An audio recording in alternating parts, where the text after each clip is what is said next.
ಯಾವ ಭಾರತೀಯ ಸಶಸ್ತ್ರ ಪಡೆ ಆಪರೇಷನ್ ಸಜಾಗ್ ಡ್ರಿಲ್ ಅನ್ನು ನಡೆಸಿತು? ಎ. ಭಾರತೀಯ ಸೇನೆ, ಬಿ. ಭಾರತೀಯ ನೌಕಾಪಡೆ, ಸಿ. ಭಾರತೀಯ ವಾಯುಪಡೆ, ಡಿ. ಭಾರತೀಯ ಕೋಸ್ಟ್ ಗಾರ್ಡ್. ಇದರ ಸರಿಯಾದ ಉತ್ತರ ಡಿ. ಭಾರತೀಯ ಕೋಸ್ಟ್ ಗಾರ್ಡ್. ಇನ್ನು ಎರಡನೆಯ ಪ್ರಶ್ನೆ.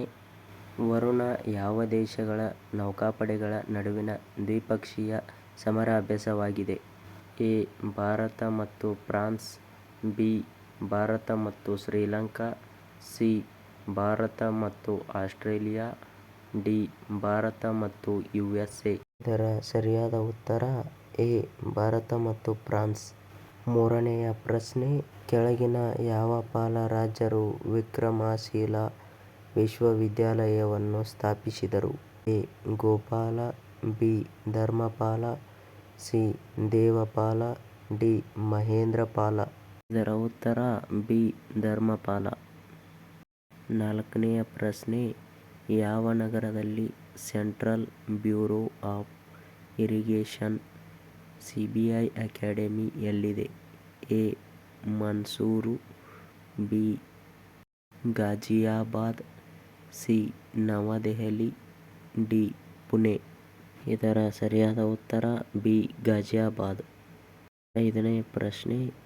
11ನೇ ಶತಮಾನದ ಸಂಸ್ಕೃತ ಕವಿ ಜಯದೇವನ ಕೃತಿಗಳು ಭಾರತದ ಕೆಳಗಿನ ಯಾವ ನೃತ್ಯ ಪ್ರಕಾರಗಳಿಗೆ ಆಧಾರವಾಗಿದೆ? ಇದರ ಉತ್ತರ ಎ. ಒಡಿಸ್ಸಿ. ಆರನೇ ಪ್ರಶ್ನೆ. ಸಿಮ್ಲಿಪಾಲ್ ಟೈಗರ್ ರಿಸರ್ವ್ ಯಾವ ರಾಜ್ಯ UT ನಲ್ಲಿದೆ?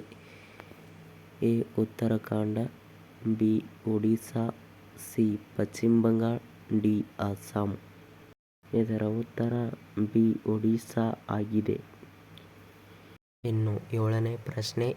ಈ ಕೆಳಗಿನ ಯಾವ ಯುಗವು ಗುಪ್ತರ ಯುಗವೆಂದು ಹೋಲುತ್ತದೆ? ಎ. ವಿಕ್ರಮಯುಗ, ಬಿ. ವಲ್ಲಭಿ ಯುಗ, ಸಿ. ಶಕಯುಗ, ಡಿ. ಹರ್ಷಯುಗ. ಇದರ ಉತ್ತರ ಬಿ. ವಲ್ಲಭಿ ಯುಗ. ಇನ್ನು ಎಂಟನೆಯ ಪ್ರಶ್ನೆ. ವಿಶ್ವದ ತೈಲ ವರ್ಣಚಿತ್ರಗಳು ಈ ಮೊದಲ ಕೆಳಗಿನ ಯಾವ ದೇಶಗಳಲ್ಲಿ ಕಂಡುಬಂದಿವೆ? A. Bharat, B. Pakistan, C. Afghanistan, D. Iran. ಇದರ ಸರಿಯಾದ ಉತ್ತರ ಸಿ. ಅಫ್ಘಾನಿಸ್ತಾನ. ಒಂಬತ್ತನೆಯ ಪ್ರಶ್ನೆ. ಯಾವ ಸಂಸ್ಥೆಯು 100 ಮೈಕ್ರೋಸೈಟ್ಸ್ ಪ್ರಾಜೆಕ್ಟ್ ಅನ್ನು ಪ್ರಾರಂಭಿಸಿದೆ? ಎ. ನಬಾರ್ಡ್, ಬಿ. NITI ಆಯೋಗ, ಸಿ. ರಾಷ್ಟ್ರೀಯ ಆರೋಗ್ಯ ಪ್ರಾಧಿಕಾರ, ಡಿ. ವೈರಾಲಜಿ ರಾಷ್ಟ್ರೀಯ ಸಂಸ್ಥೆ. ಇದರ ಸರಿಯಾದ ಉತ್ತರ ಸಿ. ರಾಷ್ಟ್ರೀಯ ಆರೋಗ್ಯ ಪ್ರಾಧಿಕಾರ. ಇನ್ನು 10ನೆಯ ಪ್ರಶ್ನೆ. ಭಾರತೀಯ ಭಾಷೆಗಳನ್ನು ಬೋಧನಾ ಮಾಧ್ಯಮವೆಂದು ಪರಿಗಣಿಸಲು ಯಾವ ಸಂಸ್ಥೆಯು ಶಾಲೆಗಳನ್ನು ಕೇಳಿದೆ? ಎ. UGC, B. NITI ಆಯೋಗ, ಸಿ. CBSE, D. NCERT. ಇದರ ಸರಿಯಾದ ಉತ್ತರ ಸಿ.